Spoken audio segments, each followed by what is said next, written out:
All right. We're here today on this podcast interview with my current client, Autumn.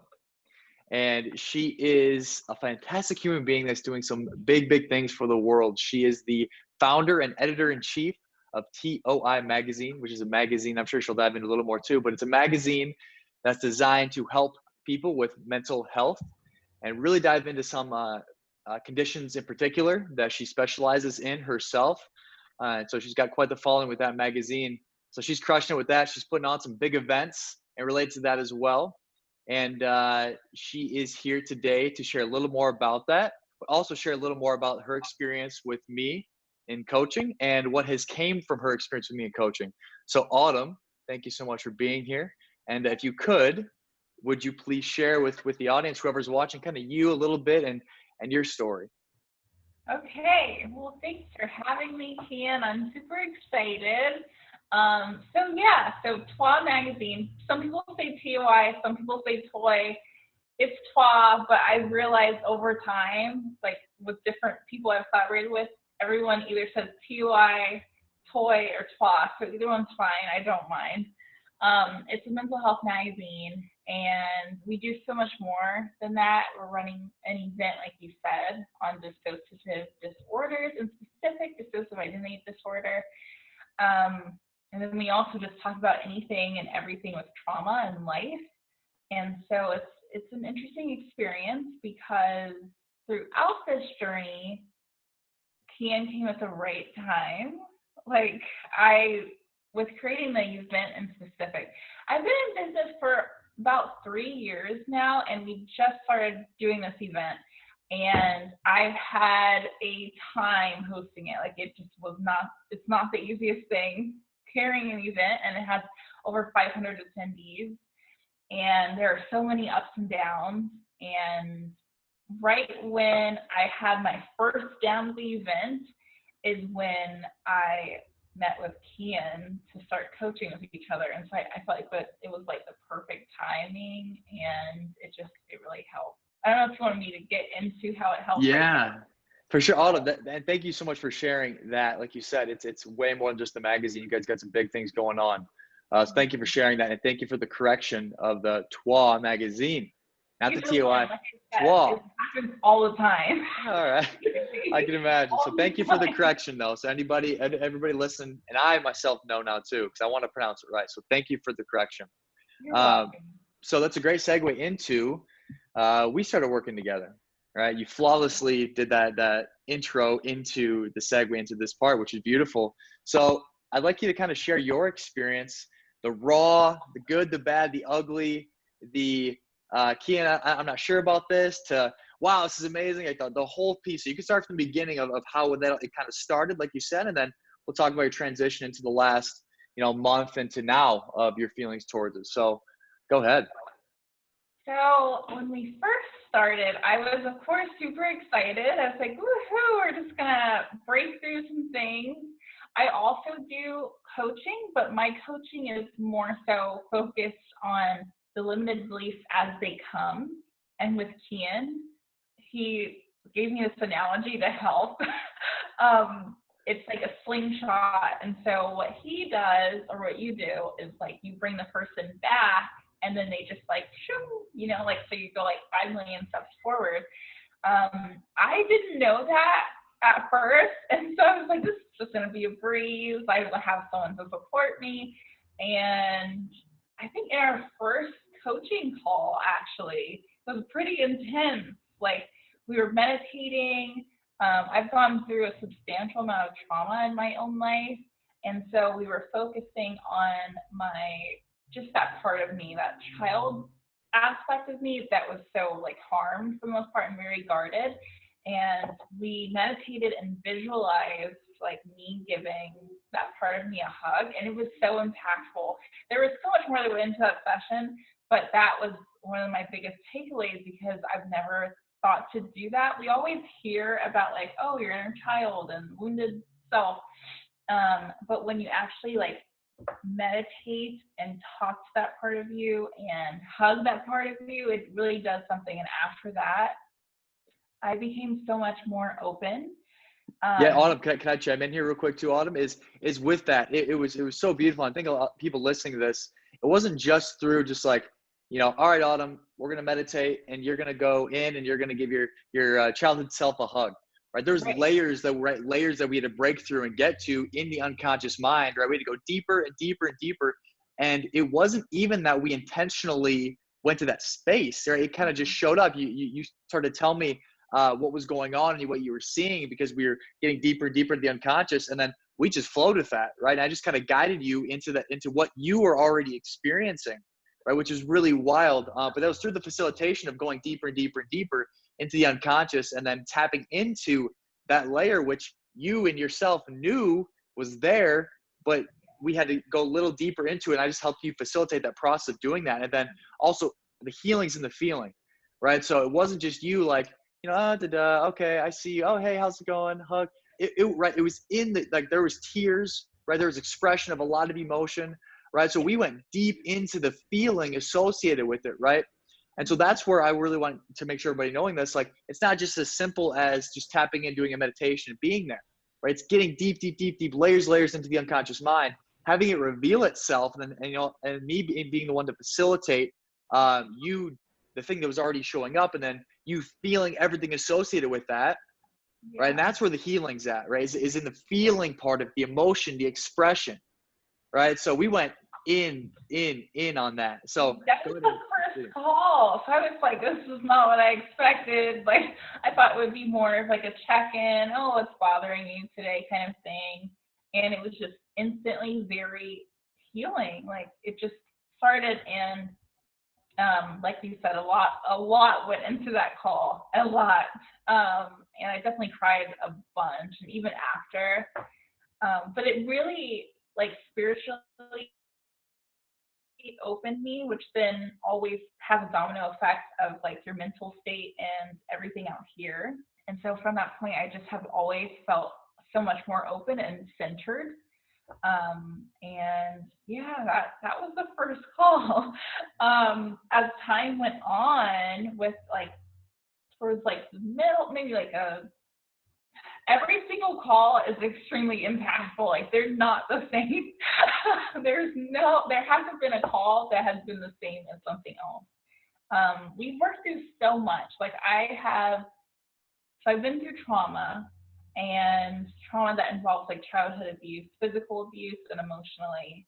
And from that came a lot of anxiety, and also just me not having the memories of those, like, that abuse. And so me and anxiety would really just go hand in hand, because me not knowing something is like, oh my God, I need to know. And it really, a lot of it just backtracks to the fact that there's so much about my own childhood that I'm not aware of, but have, like, we're just getting to this point of like healing everything. We're still working with each other, so it's interesting. But I wanted to mention that we another impactful moment with coaching with you, I don't say maybe it's like month 2 or something. My anxiety when it comes to driving, and driving a long period of time, it was something that I told Keyen, I want to go to this place. It's like this huge mountain nearby. Actually, not nearby. It's like 2 hours away. And I told him that, and he literally had me write out the steps on everything I needed to do to get prepared for it. And then just basically from there, taking that step of faith. And that was frightening, because we're getting all the steps down. And he was like, okay, is this everything you need to make this happen? And I'm like, yeah, it is. And then it's like, now it's just kind of up to me to actually do it. But then you actually let go of any expectation. And you told me that if I don't do it, you won't be mad. Like, you just kind of let it go, but everything's here. And by you doing that, it really helped me to just make that step of faith, without having any fear connected to it, which is interesting, because whenever someone like needs you to do something, you're just like, I have to do this, and this is so much different. It was like, I'm doing this as a step towards my higher self and really living the life that I want to. And it meant so much to me to go to that mountain. And of course I went and I took pictures and I sent them to you. But it was so like, that was such a powerful moment for me, because from that point, like, I have literally had this insane association with butterflies since then.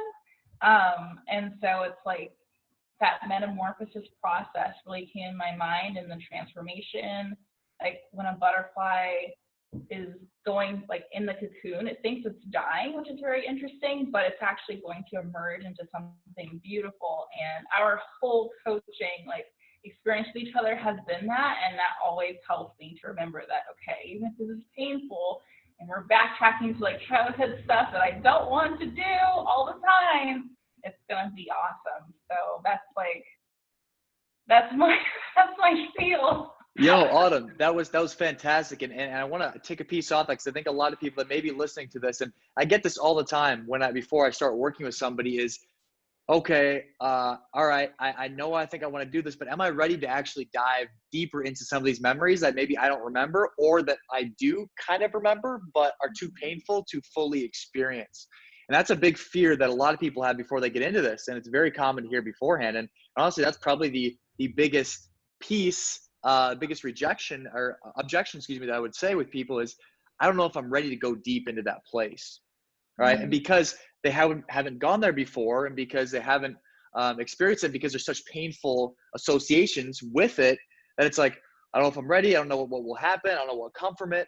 Right. I know you experienced some of those pieces as well, with some resistance to going into those depths. So I'd like you to kind of give your experience with it, maybe being very difficult in the moment. But I love the butterfly example that you gave with going into the cocoon and feeling like you're dying. But then on the other side of it, how you felt. So for people listening to this, they can be, okay, well, I know I've got a lot of stuff that is underneath, and I'm scared to go there. What would you say for those people? Oh man, I would say that it's definitely a relatable feeling. You're not alone in that feeling, but because there's something resisting you towards that, to do it anyways, unless you know it's just wrong. Like, Keyen's not asking anyone to kill anyone. So like, it's something that's wrong. And I had to reassure myself outside of our sessions that you have like my best interests on things, and you're not trying to harm me. Because when you're going through, I feel like I work in mental health. Most people have gone through something in childhood, and trauma is so different for each person. And so when you've gone through trauma, your brain has become so accustomed to just this like survival type of mentality, and being able to just trust someone and really have peace, and just be okay with flowing with things, it's pretty challenging. And so to have someone like you, because that's my team member basically in this thing called life, it's very, very nice. And I've never felt like you're trying to harm me. And so I would definitely say to just internally, you have to just trust that this is the best decision for you. Whether that's hearing other people's experiences, or even like just having some time with yourself and thinking if you really want to live consistently in the state of anxiety and unfulfillment overall. There's no, like, you're not going to feel ready. I mean, every session, I'm still like, oh my God, what are we going to dive into today? And so there's not like this feeling like, okay, when a bird passes by, I'll know I'm ready, or like, I know I'll be ready when I have this certain feeling in my stomach. Like, you won't feel ready, but it's the best thing for you to do to start overcoming those things. That's like the most honest thing I can say, because it's just, you have to just be fed up with not living fully to the extent and degree that you could. And that's what happened with me. And Keyen did check me on like basically staying in this comfort zone of not wanting to tap into those things. And it made me just really, really think that I don't want to live this life that's in this perfect little box that's actually constraining me in every single way. And yeah, you just have to be fed up And you have to realize and become aware that this is not really the life that you could live and be happy with. Like, if you feel unhappy, it's probably something needs to change in some way. And on real quick too, I love what you said. I love what you said with there not being that feeling that you're gonna get when you're all of a sudden ready to get rid of some of those childhood wounds, or the bird flying in the sky. Oh, that means yes, it's time. Like, it probably won't happen that way, right? Because this is the wild part, is like how our brains work is they'll do everything that they possibly can, right? Our brains will do everything they can to prevent themselves from changing. And that is like Yeah. change at the highest capacity possible, with going in and removing some of those traumas associated with some of these ways of being that we have, right? And so some of these behavioral patterns that we've had, I mean, since we can remember, right? So we attach to these things as being our identity. So when that's threatened, when our brain perceives as those changes happening to it, our unconscious mind, it goes, no, no, no, Right. scary, scary, don't go here, don't go here, don't go here. We can't change, right? And so it's a combination of the brain, unconscious mind, not wanting to change, regardless if it's good or bad, but also the pain that you talked about associated with that we experience maybe at one time with that thing, and we identify with that pain as being extremely excruciating. So we don't want to go there. So when you've given yourself permission to go to that, because we've been there, right? And I've gone to that place myself. I've gone to that place myself with experiencing that excruciatingly painful experience. I think a big concern that people have is they think that it'll constantly haunt them if they bring it back up, right? But that's actually not the case at all. It's actually you being able to go in, experience it fully in the moment as if it was happening again. Maybe not entirely, but you seeing from above that it's a safe space. And then after that, tell kind of people what happens after you experience it. Is it this thing that stays with you and haunts you forever, or what is that happens? It's definitely, there's interesting, because you're not, some people think that if they continuously talk about their trauma, they'll then, I've dealt with it.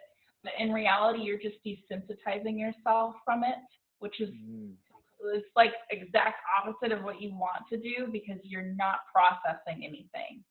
And so when you're able, and I'm still in this process, but when you're able to start to process that trauma in whatever way it looks like for you, I feel like everyone's journey is so different. For myself, I've been able to actually, like, in my dreams, see myself forgiving the person who abused me and actually saying their name. I won't say it for purposes of this recording, but and actually being able to say that person's name and even see that person's name, like, as I'm going about in life, and not get as triggered. And now it's more like, okay, I'm aware that this situation happened, but I'm not afraid anymore, because you're able to face it. Another analogy, a great leader always uses tons of analogies. So another analogy Keyen told me, in something like an example, was, it's what we're going to do with coaching basically is, there's this closet and you keep hearing like scratching at it, you don't know what it is. We're just going to open it, and when we open it, we see it's just a little kitten. Like, it's not as bad as it seems, because you've already gone through it. So I mean, it's not re-traumatizing you. It's being able to see something, experience it from a bird's eye view, and just noticing how this has trickled into your life now. And since we're in the present moment, you're able to then go in and change some things about how you operate with your life. And once you learn something, you can't unlearn it. And so it's with you. And that's just really, it's literally opened me up to so much. I went through therapy, and we literally stopped therapy after a couple of months because this was not working for me. Everyone's different, but I feel like with coaching, it's more of incorporating in specific with Keyen, it's more of incorporating the past and now, working with it. So being able to use this gift, or the fact that you're here now, to go back, but then while you're doing that, slingshot, and it impacts your future. If that makes sense. Yes, Autumn, you explained that perfectly. I cannot have said it better myself. Okay. And I love I always get excited because I don't remember, like, some of the times, like, I don't remember some of the the analogies that I give. It's just like feeling it, and I just like throw it out there. And I love that analogy in particular, though, that you said. It's like the little kid like sitting there, and it's the closet, right? And there's scratching, and there's banging, and there's all these noises, and you're like, oh, what's inside? And then finally you get the nerve one day to go and open it up, and it's just like I think I gave this example in like Monsters Inc. when he opens the door and it's like kitty, right? They look like a little kid, yeah, right? Like, and it's like what? But now Mike freaks out when that happens, but really like that's what it is, right? So all the hype goes into you taking the time to go up to the door, you grab the door handle, and that's when we're processing and going through it, experiencing it, not necessarily entirely reliving it, but experience it from a bird's eye view. And you open the door, and the other side, it's, oh, right? And then we come out of it. Yeah. Right? And so that's the beautiful, beautiful part. And two, I want to say as well, it no longer has its emotional charge to it. And that's what causes events to be so traumatic and perpetually dramatic, I would say, over time, is because there's this emotional charge associated with it. So what we do is we go in, we experience it again, right? We remove the emotional charge associated with, we get rid of that emotion attached to the event, and the event just becomes a distant memory. There's no longer that like fear or anger or that frustration or pain associated with it, but just a memory. Right? I remember it, but there's not that like, no, get away. Memory, no, go away. It's more of like, okay. Yeah, and the best part is that I mentioned this earlier, but you're not desensitizing yourself. So if any feeling does pop up, it's one where you're now able to have this like very mature and wise type of perspective from it. It's not saying like nothing's your fault. It's almost being able to recreate something, but putting everything that we've learned and like everything that you know as a person now, who's like, it's not so much your trauma voice, but your healed voice. You're able to put that healed voice in the situation and just let it replay. And then from that point, like things really do change because our imaginations are so strong. And so we can really make ourselves feel like we're in it again. And so if you're able to just play things a bit differently, say things that maybe you wanted to say in that situation, it really, really does help. And it's something that's so hard to describe if you haven't gone through it, but it's a very powerful thing to do. Mm-hmm. And it really does change the way that you go about life, because that's the one thing that's like keeping your brain so much in like this tight bond of like mess. So yeah, it's a very beautiful process, and you just like, yeah, I don't know, it's interesting. There's no point where you're like ready. You have to be, I don't know, it's so interesting. I guess when you're ready, because if we think about it, even that kid who's like, there's the closet door and there's clawing, when you open the door, it's not like you're facing something that hasn't been there already, because you're just, the fear is in the noise and you don't know what it is, but you're opening the door and now you know what it is. And so if anything, it's helping to dissipate those fears, whatever it is that is really holding you back, because now you're just facing them. And once you know, just like with a doctor, once you know what your diagnosis is, then you can work from there and see how you can start healing. But you can't start healing until you know exactly what it is that's holding you back. And that does take basically taking a couple of steps back with that slingshot, and then you're able to just go forward from there. Mm-hmm. Absolutely. And you explained all that perfectly, Autumn. And I can even say from my own experiences, and I know, like you say, you'll never really be ready, but the cool part about this process, and I don't know if you're at this space yet or not, but in my coaching that I've received, I get it now because I still receive coaching.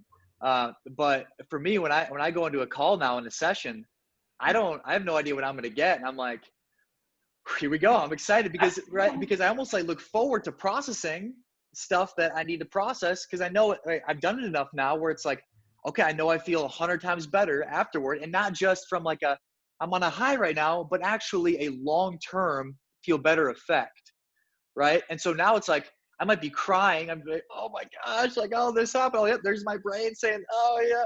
Afterwards, like, Whew. All right. It's kind of Wait, crazy. Go ahead. um, were you, I couldn't hear you for like 10 seconds, but it's fine now, which is weird. Okay. All right. Yeah. I'll just reiterate real quick. Yeah. Thank you for saying that, Autumn. But just being able to now go in and get excited about going into that space that people are so afraid of, because now my brain's developed this positive association with it, that when I do go to those depths of my mind that I was previously afraid to go to, there Mm-hmm. is a positive outcome, right? And not just like a positive emotion that comes from it, but this it's not just a feeling, it's actually a long-term solution, because once an emotion is expressed from a certain event, it's no longer there, right? So we always talk about, you don't unlearn expressed emotion, right? Like it's gone right now there is a little bit of a habitual solution that we have to solve, the habit formed by that stored emotion that we do. But I also want to kind of move into this as far as like what I do being so much different than personal development. And because personal development, I mean, it's great, it can help a lot, but once you've ripped out the core or the roots associated with the traumas that you're experiencing, but if you try to use personal development before you actually get to the core, nothing is going to change. It's just great. I say it. My coach was the one that initially actually told me about this, and I love using this. I wish I could take credit for it, but mental masturbation, right? It's like, oh yeah, like this personal development. Yeah, this feels so good. I'm learning this. I'm writing down what my affirmations. I'm doing visualizations and these kinds of things. But like that doesn't work. They don't work in the long term. And personal development doesn't fix the hurt. Right. Right? Personal development does not fix the hurt. Right? It allows for some great mental masturbation and for you to be living in a way of, okay, one day I'll give myself permission once I have this car, or I have this success, or I have the body I want, all that kind of stuff. But I don't teach that. Right? I don't teach about one day. I don't teach about becoming your best self. Right? To me, it's just unlearning who you're not. You already are love. You already are joy. You already are these things that we're seeking, right? But you've learned throughout your life through events that have happened that you're not, right? And so that's what I do, is that I go in and we process the events that happened that told you that you're not love and you're not joy, allowing you then to naturally embody some of the things that personal development teaches, right? Instead of having to force yourself to write things down of affirmation, you actually start to feel some of those inside of yourself. You actually start to feel gratitude. You start to feel these things without forcing it upon yourself, because you're no longer controlled by your insecurities and by your anxieties, Mm-hmm. right? So that's the crazy part, is a lot of stuff the personal development teaches, it's like throwing like an egg at a wall, right? You just can't really get past the wall at all until the core is ripped out, right? The roots are ripped out, right? Yeah. So by doing the underlying process that we do, right, the unlearning, not the becoming, the unlearning, you then are able to naturally embody some of these things that personal development teaches, right? But until you actually get to the core of the issues you're experiencing, all the stuff personal development teaches, it's almost irrelevant, and actually it could be prolonging your healing, Oh yeah, for right? sure. Which is wild. So I that's not really. I kind of like to know what your perspective is surrounding everything I just said, and if you can kind of relate to this at all. Mm-hmm. So I definitely relate to it because I've gone through it. um, Personal development is basically like it's just a band-aid, and it's a band-aid without any cream, and you have this huge freaking gash, but you just throw a small little band-aid on it. And it's not like it's a bad thing, because band-aids are so good, but you have to first treat the wound, like that way it doesn't get infected. um, and so I think that's why so many people, they write down the affirmations and they say, I'm so happy, and I'm so happy now, I'm anxiety free, and they don't feel those things, or they try to make themselves feel it and visualize it, and I do it every morning, and still like things aren't really happening for them. And it's a horrible place to be, because then you feel like, what do I do now? Like you feel like you've done everything that the Instagram gurus have been saying, and it's not working. And the only thing for me, because I still have affirmations, but it's interesting thing is like you do just feel it now. It's just so natural. You don't really need like a card. It's just like you just start naturally manifesting things, you have to say, because you no longer have those blockages anymore. And so yeah, I don't know. It's just interesting. Like Yeah. you have to go back because that's the root of everything. That's the source. You have to, yeah, it's like people don't want to. They really don't want to. But when you know that maybe you don't want to, but you know you have to, not have to, then it sounds like you're shaming yourself. If you know this is really what you want to be able to maneuver through life a lot more easier, like with ease and peacefully, then you're able to accept whatever comes with that. And typically it is being able to process that trauma that happened to you, whether even if it was like decades ago, like it still matters because Mm. there really isn't time. Even though it's an event from 30 years ago, we still feel it as if it's now if we haven't been able to process that trauma yet. And Mhm. so personal development does prolong. It's just like, it's kind of like college because you're not actually doing what you're going to college for yet, typically, but you're in this place where it's like, I'm doing something. And it's kind of like that. You're Mm. just prolonging something. Um, but eventually you have to actually face it head on and like actually take that career, go for that job. And so you have to revisit that trauma and see what damage it has done to be able to fix whatever it is. And once you do that, literally things like blossom and you feel like a new person. So serious. It can happen in one session too. You You never just, know.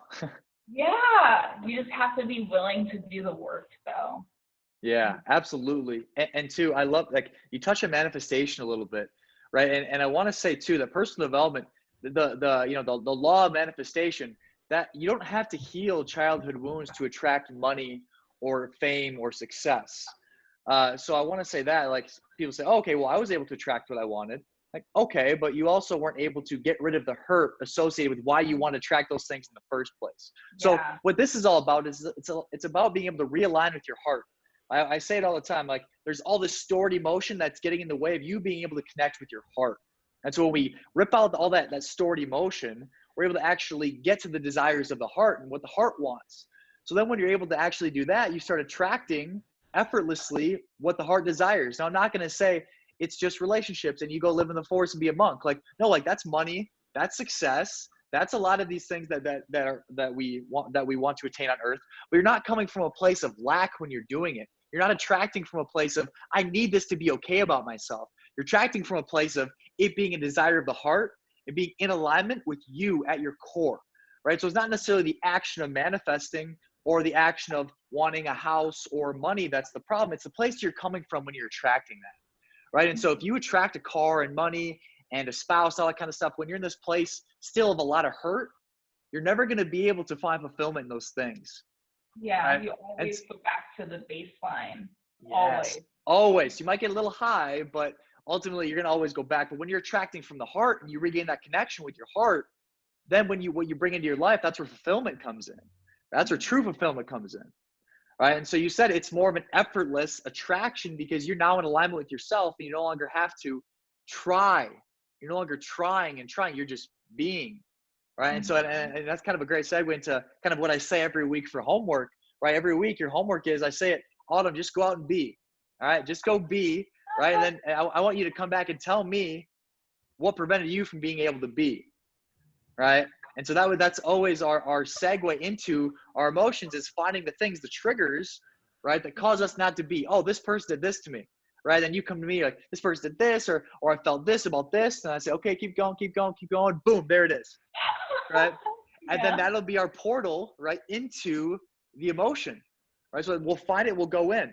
And the really interesting part too, and I'm sure you can attest for this, Autumn, is that I don't want to scare anybody, but you really don't know what you're going to get. I don't know what's going to happen when we go in deep, right? So sometimes we might end up in space, right? It might be seeing like past memories in a bubble. I've had that happen with people or we might see, I've had it with people where we've seen an old relative that passed away, right? Speak to us like in a certain way, right? So it's almost like can be a psychedelic experience because of the level of depth that we're going to. And now people haven't done psychedelics, they don't know, but like, so kind of explain about like the different kind of like experiences that we've had with going to some of those depths of the mind that like I don't even know what's going to happen half the time.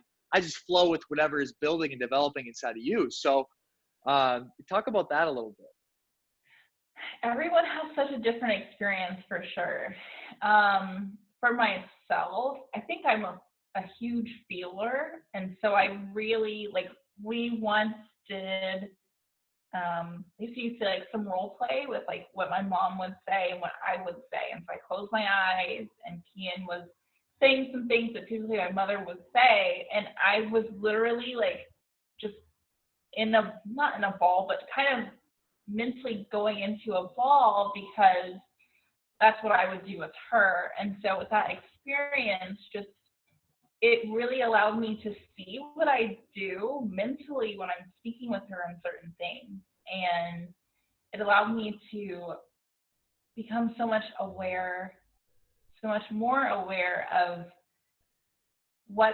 how this is affecting me. Like I didn't really know beforehand, and then I was able to see, wow, like she makes me feel this way. Like I could finally, I didn't know I had anger there, but then after we did that, I was able to see that and understand what Keyen already had seen beforehand. But then we can work through it from there, and I was able to accept the anger, which felt really good. And so it's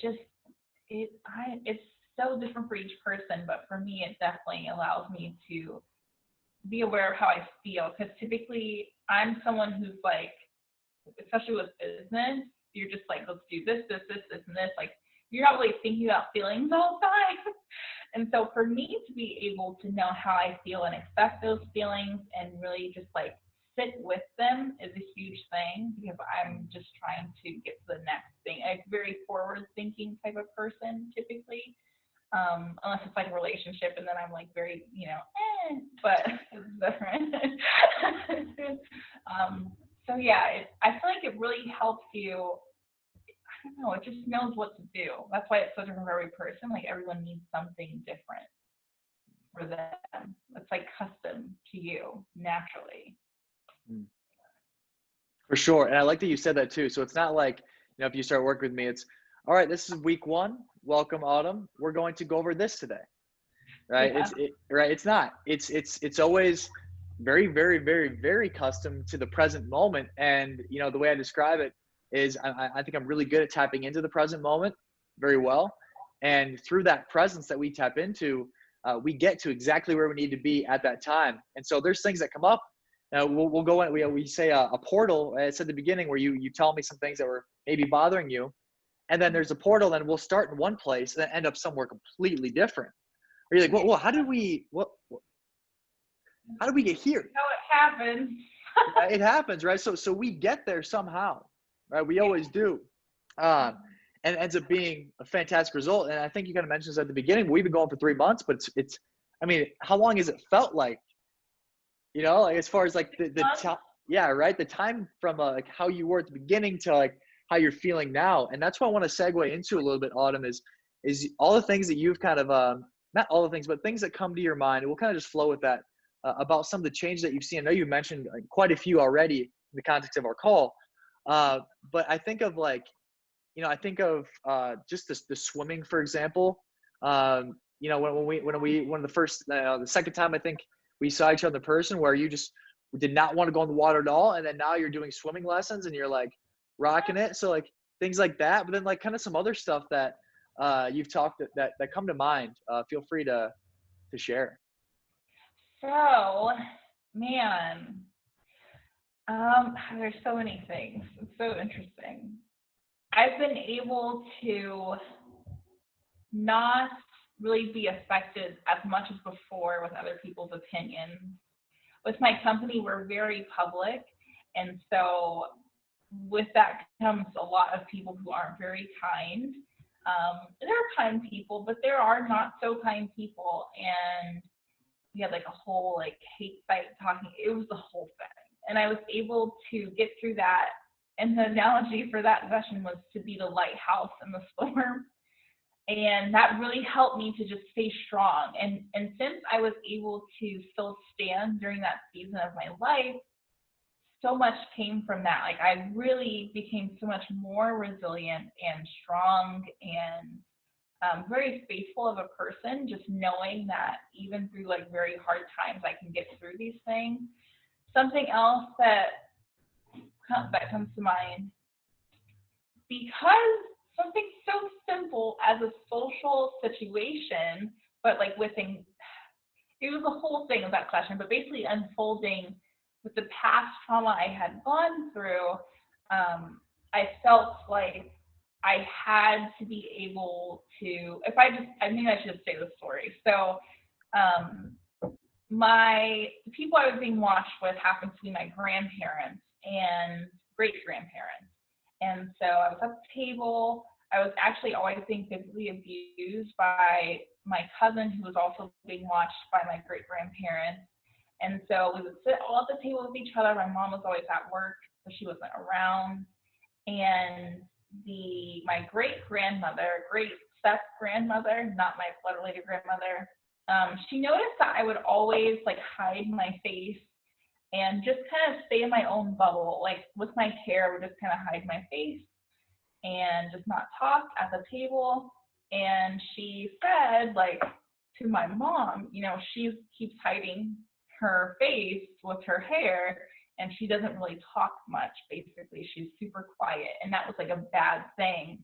And my mom actually put my hair in a different hairstyle and like basically like cut my hair in ways. Like that's how it felt, like someone's cutting your hair, even though it's just a different hairstyle. And that hurt. Like that was something that it made me, he and I went through this and we realized that that was like my last kind of way of protecting myself and hiding and being able to have this safe place. And so from that point, I actually became very aware of how to fill out a room and know when I should speak and when I shouldn't. And whenever there's a very extroverted person, like we all know there's that person who's just shining in a room and like always talks, I would feel like I had to just be quiet and not say much because this person's overpowering me. Or if it was very quiet and just full of shy people or no one's talking, I felt like I had to be that strong personality and just keep asking questions and talking. And I always felt forced and just nothing was very natural in both of those situations. And so Keyen and I went through a session where he was just like, just basically be myself. And I was like, you kind of think to yourself, do I know how to do that? Because like so many years where you're just playing face basically. And I had a social situation recently and I freaking aced it. Like there was a point where there was like tons of, at least like 70 people there.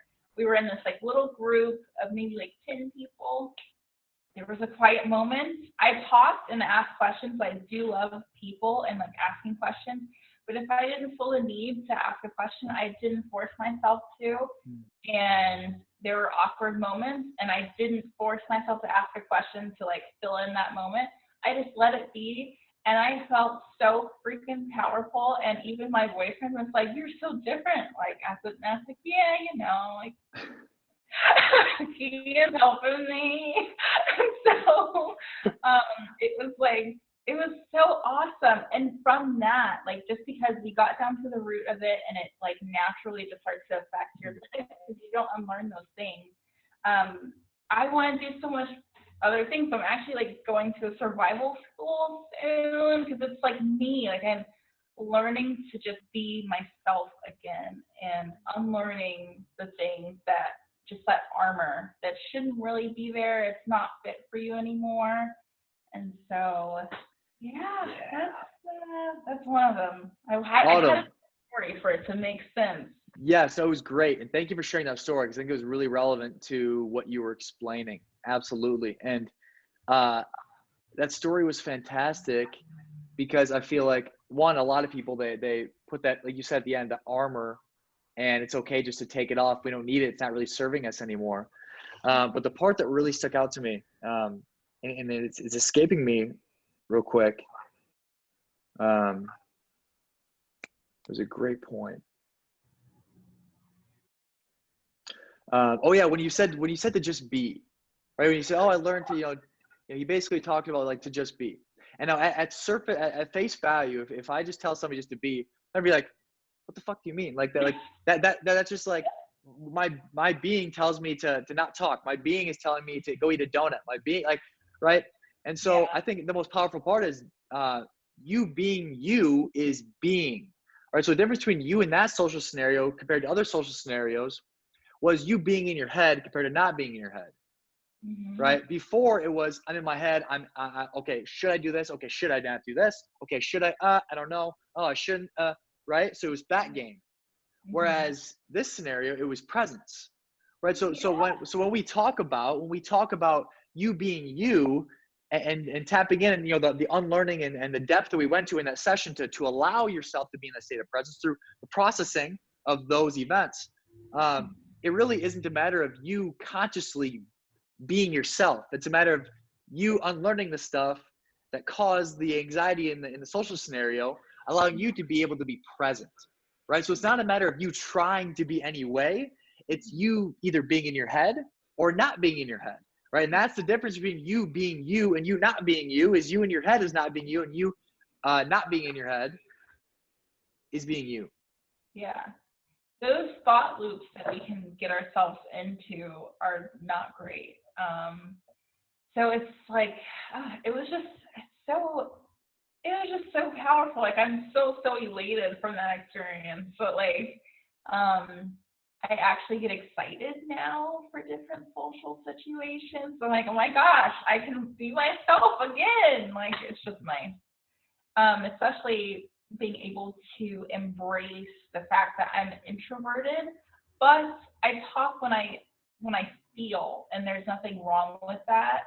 Um, and it's just so much acceptance that comes from experience, and so much of learning who I am more. I've been on a journey this year to just seeing who I really am outside of the things that have caused you to go into the state of survival, which really Mm. isn't who you are, because those are just like the primitive type of instincts, but that's not your full potential. And so it's been nice to really dive into my full potential and feel so calm and peaceful and so grounded, and just like it's great. And it's great for your relationship too, because then you're not snapping at your partner all the time, which is also good. Because when you're unhappy, when you are like full of anxiety all the time, when you haven't processed your trauma and you think that because you hit this like 20K goal this month, 10K goal this month, but you haven't processed those things, like you always go back to the baseline of happiness that you had before. Like nothing will help, because those things have to be worked through. As much as we think that they mean nothing, they are substantial, because we're still going through those things and living as if they're still happening. And so it's just been so nice to like get excited for our sessions and like, okay, I'm gonna process something today, and that's fine. I'm excited. And I really, it's just like I feel so like I've transformed so much. My relationship is thriving because of it. And whenever, that's what I wanted to mention, when you feel like you're full of anxiety, if you're super insecure, you get jealous over things, your relationship, whether that's an intimate one or a friendship, they get so affected by those things. They really, really do.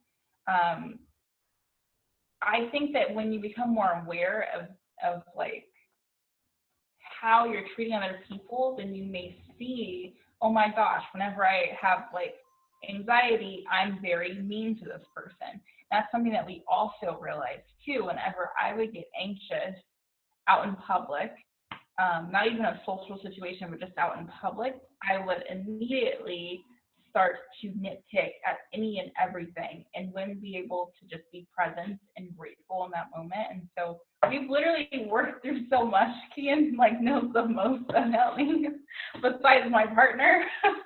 So it's just a great experience, honestly. It really, really is. Amazing. Greatest Autumn. Oh, gift to give go ahead. someone. It's the greatest gift to give someone, because you're just like You're able to mold your life, like see what's in the clay. It's like old clay. You just put some water on it. We're shifting through the mud, and then we can form and shape it into something else that's even better. It's like that. Yeah, it's like that. So I love it. Fantastic example, Autumn. Thank you so much, Autumn, for sharing all of that wisdom that you dropped. I'm sure a lot of the stuff that you shared, not just about your own experience, but also the things that you know and that you've learned in your process. I think people are going to get a lot of value from.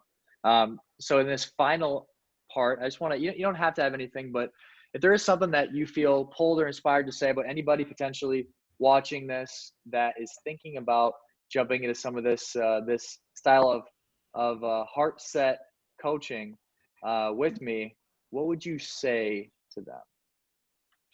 I would say that if you're even listening to this, you're basically ready. And I'm not trying to sell anything for Keyen, but I just work with people consistently with like them being unsure. And we're always looking for these external things, especially if you have an issue with external validation and you don't know how to internally validate yourself. If you feel called to something or pulled to something, then just do it. And there's nothing wrong with trying something out. The worst thing that happens is that you now know why you cannot be in front of someone who looks better than you. Like it's going to help you regardless. And for me,